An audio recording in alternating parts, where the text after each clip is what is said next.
Person Begum Khaleda জিয়াকে লন্ডনে নিয়ে যাওয়ার জন্য তার পুত্রবধূ ডাক্তার জুবাইদা রহমান গতকাল রাত 7টার দিকে লন্ডন সময় হিথ্রো বিমানবন্দর থেকে রওনা করেন এবং আজকে সকাল 11টার কিছু আগে তিনি শাহজালাল আন্তর্জাতিক বিমানবন্দরে পৌঁছান এবং এরপরে সরাসরি তিনি এভার কেয়ার হাসপাতালে চলে আসেন এবং এভার কেয়ার হাসপাতালে এ সময় স্থায়ী কমিটির সদস্য সেলিমা রহমান তিনি ছিলেন এবং এরপরে তিনি তার শাশুড়ি বিএনপি চেয়ারপারসন বেগম খালেদা জিয়ার যে ক্রিটিক্যাল কেয়ার ইউনিটে যান এবং এরপরে চিকিৎসকদের সঙ্গে কথা বলেন। এর আগে যদিও বিমানবন্দরেই যুক্তরাজ্য থেকে 3 দিন আগে আসা লন্ডন ক্লিনিকের বিশেষজ্ঞ চিকিৎসক রিচার্ড বেলি সাথে তিনি প্রাথমিকভাবেই কথা বলেন।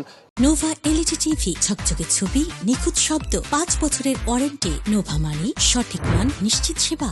সেখান থেকে তিনি এভার কেয়ারে এসে সব চিকিৎসকদের সাথে কথাবার্তা বলে চিকিৎসার সম্পর্কে সর্বশেষ আপডেট নেন এবং 3টা বাজার 20 মিনিট আগে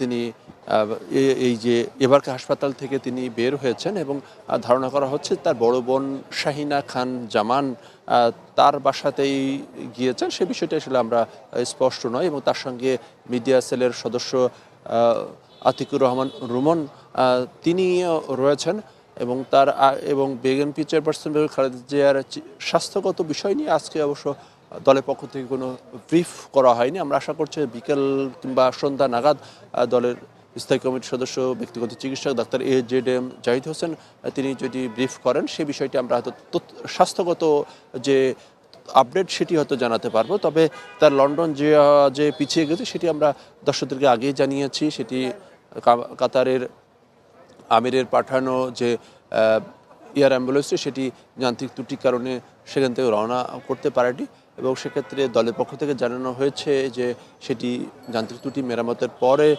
এই ঢাকাতে পৌঁছালে সেক্ষেত্রে হয়তো আগামী রোববার খালেদা জিয়ার স্বাস্থ্যগত অবস্থা যদি ঠিক থাকে তাহলে আগামী রোববার লন্ডনের উদ্দেশ্যে রওনা করবেন।